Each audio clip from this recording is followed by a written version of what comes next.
This video contains spoilers for episode 4 of Fionna and Cake. You have been warned. Episode 4 of Fionna and Cake, Prismo the Let's talk about it. The episode begins, and we're immediately shot into a familiar scene. This is the Drift, a space you might remember from the episode BMO from Distant Land. Lost Cause. Think again. It's now about 23 years into the future since the events of BMO took place, and it looks like this place has not only survived, but has also undergone some noticeable changes since we last saw it. First off, let's talk about those Hugo mats. You remember them, right? The vending machines that were secretly hastening the decline of the Drift? Well, it looks like nature has reclaimed them. They're abandoned and ensnared by overgrown vegetation, giving us this hauntingly beautiful picture of what happens when human, or should I say post-human, interference ends. So the Drift isn't dead. It's a living, involving environment. But as we continue, we slowly go into Sammy's tea house. But real quick, we can't overlook this spot in the plaza, exactly where Sammy's tea house is. What makes it especially interesting is in fact its location. It's smack dab on the spot where we saw a mysterious Hugo building in BMO. I mean, could there be a better nod to continuity for the tea? Now these names, Sammy and Normulon, might sound a little familiar, winking nods to Cheers and its unforgettable duo of Sam and Norm. And if you remember, this isn't the first time the series has tipped its hat to Cheers. Previous episodes like Simon and Marcy, and episodes the sitcom Cheers. This, however, is probably just a little Easter egg. Now back to ominous, and instead of thanking Sammy for the delicious tea, he reveals his real name, Cairo Siphon.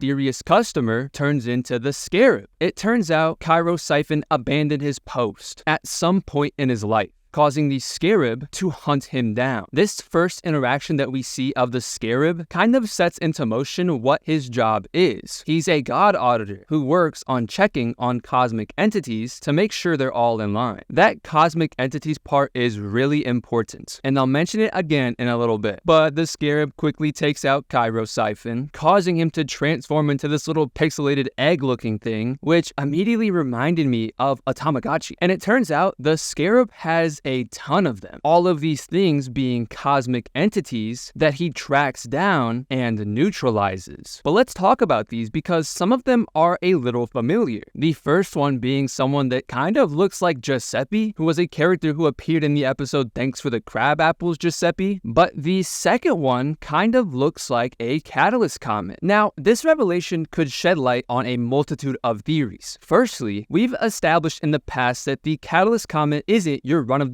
celestial object. No, it's imbued with cosmic significance. Remembering this is crucial because this Scarab, as we know, is like the cosmic cop of the universe, ensuring these big players don't step out of bounds. Alright, now bear with me. If we follow this train of thought, there's a possibility that this particular Catalyst comet went rogue. Now, if that happened, it'd only be logical for someone like the Scarab to step in. This isn't just some random theory though. I've got a reason to believe this, and it ties into someone you might not expect. Enter Martin Mertens, Finn's dad. When the Scarab is browsing through his most wanted list, right there is Martin's name, flipping us the bird and labeled as desertion. It's interesting because this isn't the first time Martin's been associated with cosmic entities, or in fact cosmic crimes, as he literally was imprisoned in the Citadel. We all remember that poignant moment when Finn rescued a Catalyst comet from the clutches of Orglord in the episode The Comet. In a twist, the comet then extends an offer to Finn, an eternity of cosmic travel. But while Finn turns it down, Martin, with his notorious track record of escapades, accepts. Now it starts to make sense, doesn't it? The Catalyst comet, with its role as a harbinger of change every 1,000 years, deviated from its course to hit Earth. Instead of hitting Earth, it got intercepted. Martin joins the comet, essentially altering its original purpose, something that would surely catch the Scarab's attention. And then, when the Scarab finally intercepts the comet, Martin, true to his nature, slips away, thus earning that desertion tag. We also see the Voidcaster as one of these people on the wanted list, and we saw the Voidcaster in the episode Escape from the Citadel, the same episode where Martin escapes from the Citadel. However, as the Scarab continues to scroll through his crystal collector wanted list, he He stops at Prismo, who is listed as Violation, and he's oddly pleased at the sight of Prismo's name, which sets into motion the entire theme of this episode and pretty much all of the Scarab's motives. Then we see the amazing title card for this episode, but then it's revealed why Prismo has this violation and is on the wanted list. It's a crossover, which basically means that something or someone from a universe traveled to a totally different universe and isn't supposed to be there. But this is something that we kind of pieced together from the first few episodes already. The most obvious one being seeing Cake jump through Simon's head and then cutting to the time room with a pink button appearing on the remote and starting to flash and beep. Speaking of that beeping, Prismo continues to ignore it, looking very depressed in a hot tub because he misses Jake so much. In fact, when they first met, he shared this very hot tub with Jake. We also see Wyatt, who was one of Tree Trunk's annoying ex-husbands. We also learn why he ended up in the first Dead Worlds in the Together Again episode. He tells Prismo he's done some terrible things to get here, which is pretty evident from the blood stains on his shirt. But back to that beeping again, and it's preventing Wyatt from concentrating on his wish, eventually wishing that it would be quiet enough for him to think. But unfortunately, Prismo immediately grants this wish, transporting Wyatt to a silent film-like world where Tree Trunks is a bank robber being chased by Princess Bubblegum, and Wyatt is tied to the train tracks about to be run over. This black and white cartoon universe Wyatt got sent to is very reminiscent of 1920s vintage silent cartoons, with specific inspiration from Little Red Riding Hood, created by Walter Lantz in 1925, and Charlie on the Farm. We know this thanks to Nick Cross, who animated this chunk of the episode, and Steve Wolfhard and Graham Falk, who storyboarded this chunk of the episode, but specifically Steve Wolfhard, who posted the exact inspirations that they used for this chunk of the episode. This is actually a perfect time to take a moment to just appreciate the mountain of creativity and hard work that the entire Adventure Time crew has given us over the years. So from the bottom of my heart, thank you to anyone who has helped create Adventure Time in any way for dedicating your skills and passion into something that's been a part of my life for literally so long. I'm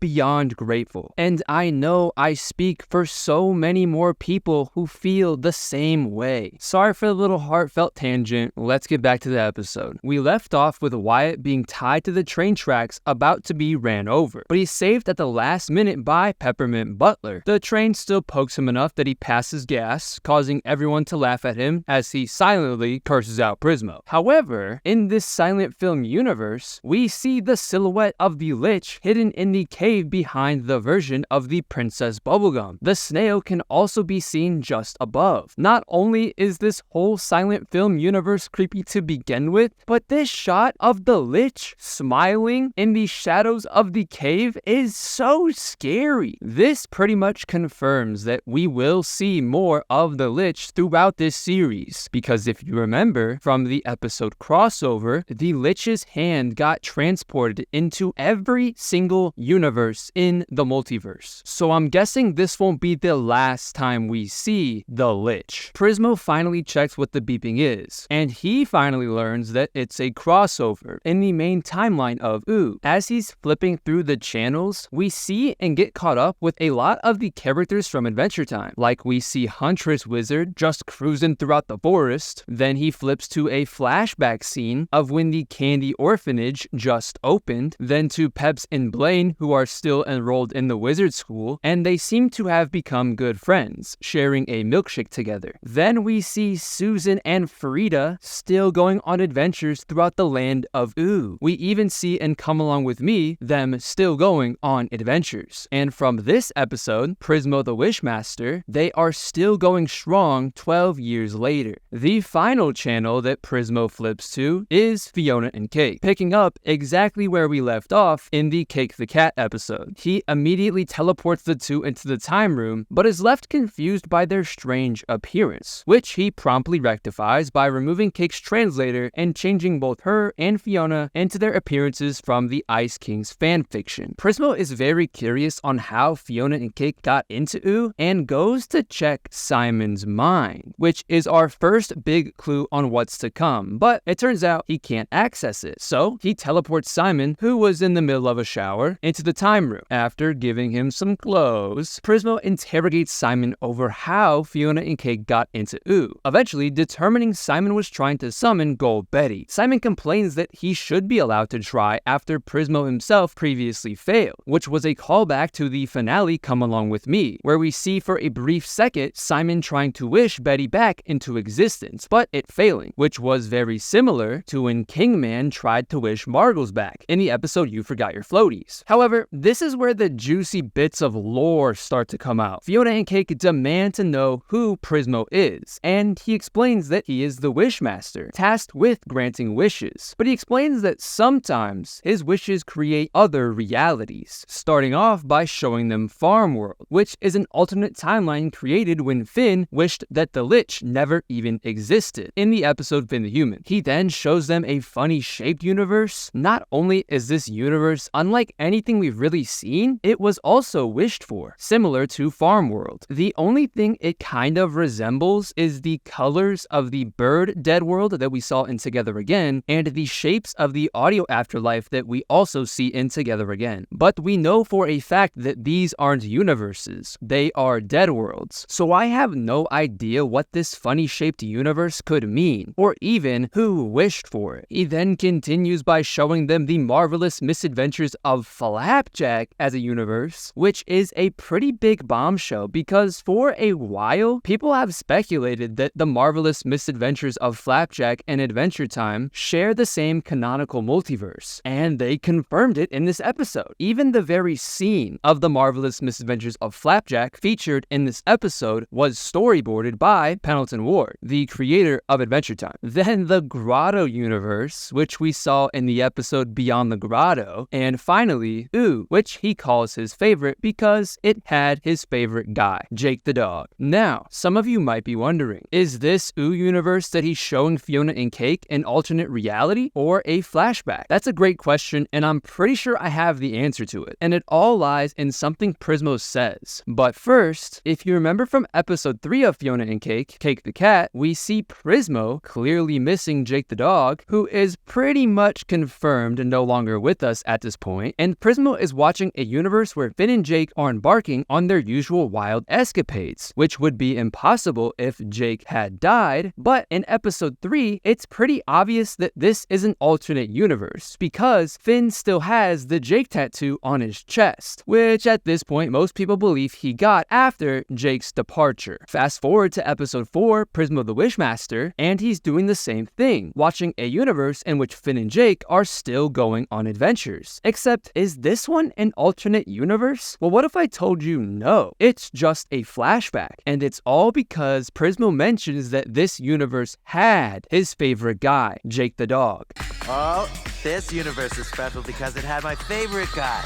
Not has, but had. Past tense, my friends. Had implies that Jake is no longer in that universe, confirming what we already know. Jake has passed away. So, if this were truly an alternate universe, wouldn't the terminology be different? Wouldn't Prismo say it has his favorite guy if it was an alternate reality where Jake was alive and kicking? But no, he uses the word had. So this adventure that we're seeing Finn and Jake go on is a flashback sometime after the episode Marcy and Hudson, when Finn received the Night Sword, but before the finale Come Along With Me, because that's when he loses his metal arm, which we still see he has in this flashback. Prismo tells them that yeah, these wishes can create alternate universes, but at one point he just got bored of that and wanted to make something for himself. And then the biggest lore reveal of all of Adventure Time happens when it's revealed that Prismo created Fionna and Cake. Then the next biggest lore reveal of all of Adventure Time happens when Fionna and Cake are amazed at their old lives but question Prismo why their world now is boring. To which Prismo reveals that because it was illegal for him to create an alternate universe, he hid Fionna and Cake's universe where no one could find it, that being the Ice King's head, hence the creation of all his fanfics. And how did he do it? The red beam. We finally get an answer to what the red beam is. In fact, the reveal that Prismo is the creator of Fionna and Cake's universe universe was conceived all the way during production on the original series. When the two were originally introduced in Season 3, they were merely intended to be Ice King's fanfiction. But then, writer and later showrunner Adam Muto resisted this idea, as it would box them into a one-note joke about Ice King's obsession with Finn and Jake. The introduction of Prismo and his powers in Season 5 offered the writing team a way to develop Fionna and Cake's origins, hence the mysterious ending from Season 9, Fionna and Cake and Fiona with the red beam. And that's why we got a spin-off series about it. However, because the Ice King was cured from the Ice Crown in the finale Come Along With Me, that caused Fionna and Cake's world to lose all its magic, and Prismo was unable to go back into Simon's mind to continue affecting the world, which we actually kind of already knew from the very first episode of Fionna and Cake. Fiona Campbell, as she's giving her bus tour, she points out the statue and that it got a renovation 12 years ago, and all of a sudden it looks like Betty now, which perfectly lines up with the events that happened in the episode Come Along With Me, when the Ice King reverted back to Simon. If you couldn't tell by now, Simon is just absolutely miserable, and I mean, it makes total sense. He's even surprised to learn that they were real this whole time, and is angry at Prismo for using him in such a way, because Simon had no say in this. Yeah, Prismo asked Ice King, but come on, we all know the Ice King. In fact, he didn't even think it over. He was just excited at the fact that ladies would be in his head.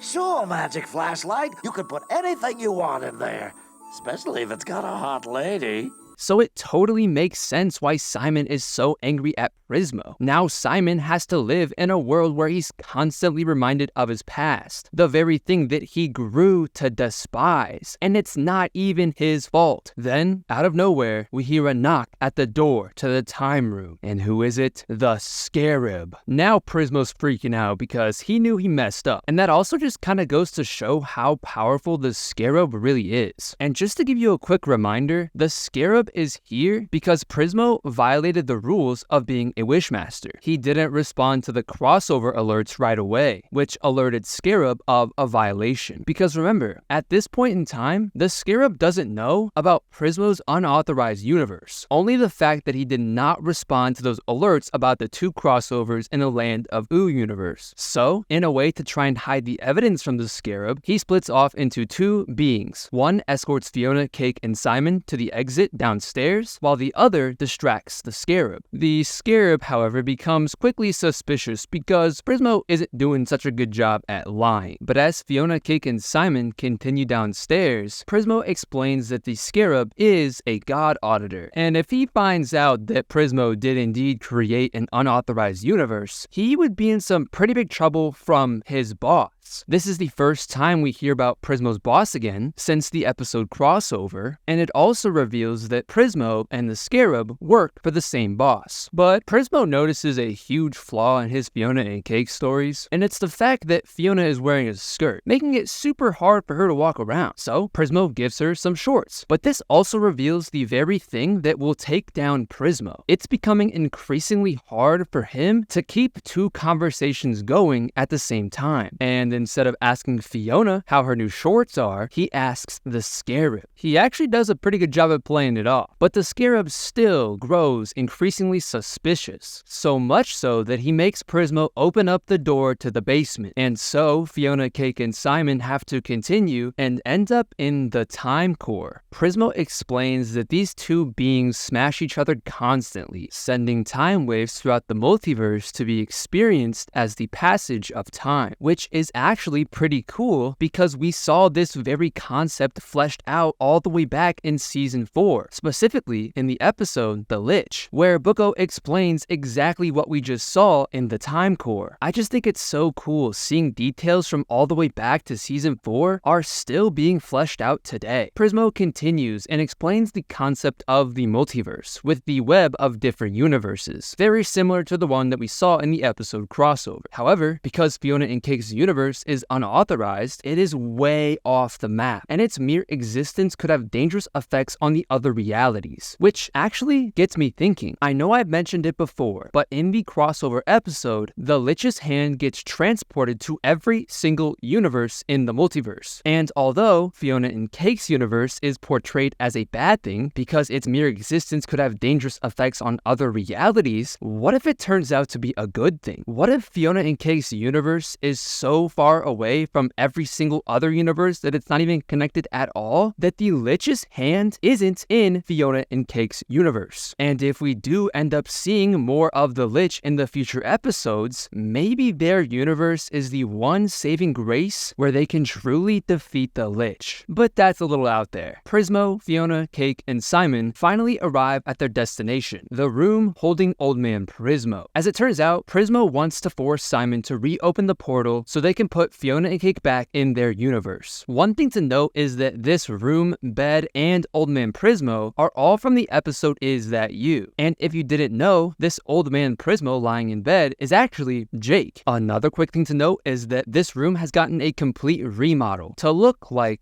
gold. Whether or not this was on purpose is kind of a mystery, but most likely it was, so that Prismo can create the perfect conditions for Simon to perform the same spell that brought Fionna and Cake to Ooh, so they can send him back. But Fionna and Cake aren't having it. They don't want to go back to their universe. They want to live in the magical land of Ooh, so they make a run for it. And this is where Prismo messes everything up. He again gets confused on who he's talking to, and the Prismo that's with the Scarab basically confesses that he made an unauthorized universe. Now the Scarab knows for sure, and he's on the hunt. But did you notice the room that they're in? It's Prismo's Artisan Pickles, which made their first appearance in the Jake the Dog episode. Now, this room kind of makes me a little sad because we know that Jake absolutely loved Prismo's pickles, and the fact that Prismo made an entire room for it really shows you how much Prismo loves and misses Jake. However, the true motives of the Scarab and why he was so excited to see Prismo's name in the wanted list is revealed. He sees a golden opportunity in knowing of Prismo's misconduct, pledging to turn in the rogue universe and become Wishmaster himself. It turns out the Scarab felt some animosity towards Prismo because he feels like he should have been the Wishmaster and not Prismo. So remember how Fionna and Cake ran from Prismo because they didn't want to go back to their universe? Well, it turns out they did all that running for nothing. They just did one big loop and ended up back in the same room as before. However, this time, the Scarab breaks in, promising to turn in Prismo, destroy the rogue universe, and Fionna and Cake with it. But after all, Prismo created Fionna and Cake, so he decides to help them. He gives them the time remote and telling them and Simon to run as he holds off the Scarab. Despite Simon initially not wanting to help, a good slap to the face helps him come to his senses. Not only that, but I think Simon saw the scared look of Fionna and Cake about returning to a world that they didn't feel they belonged in, which really resonated with Simon. Simon feels that he doesn't belong in the world he lives in, that he's no longer the Ice King, and he doesn't have magical abilities surrounded by a magical world. In fact, this is what I think the entire series will be about. Fionna and Cake slowly growing on Simon, that it comes to a point where Simon has to choose, either to save the entire world or see Betty again, or to save Fionna and Cake. But Simon ultimately agrees to come with Fionna and Cake and help, and with the press of a button, they escape. Now, I may be looking a little too far into this, but look at the button that they press. It's the pink button, the button that alerts Prismo of a crossover. They arrive in a cornfield in a different universe, but does this universe also contain a crossover? Or, like I said, am I just looking too far into it? But as soon as they get to this universe, they end up arguing a little bit on how to get back to Ooh. But as all hope seems lost, Simon looks down at the blue robe that he's wearing that the Ice King used to wear and comes up with his master plan. Simon tells Fionna and Cake he knows how to protect them from the Scarab, bring magic back to their world, and make it last forever. It almost seems too good to be true, and sure enough, it is. He is going to become the Ice King again. And if you know Fionna and Cake episodes, you would know that this isn't over yet. There's an Easter egg in every single credit scene of every single episode, and this one's no different. But first, I'm so excited to see whether or not Simon will put back on the Ice Crown. I really hope hope he doesn't, but at the same time, I'm kind of excited to see if he will. But let's get back to the Easter egg in the credits scene. Shows us Fionna and Cake dreaming of blocks? I thought last episode's was most confusing, but this one might take the cake. Not only that, but we see a letter block that we used to play with as kids with the letter P, probably standing for Prismo, which, speaking of Prismo, he definitely got KO'd by the scarab. I hope I'm wrong, but come on, what else could have happened? Sorry, I'm getting sidetracked. Back to the credits scene. The actual blocks that we see in the dream sequence might resemble those shapes that float around Golb's head. I could be reaching there, but I don't know what else they stand for. This dream sequence really got me stumped, so please let me know what you think. But I cover and deep dive into each episode of Fionna and Cake as soon as it comes out. So if you don't want to miss episode 5 and 6 and all the future episodes, make sure you subscribe. Also, if you just like this video, please make sure to hit the like button and, do a little double check, make sure you're subscribed. But thank you all for watching, and as always, stay adventurous.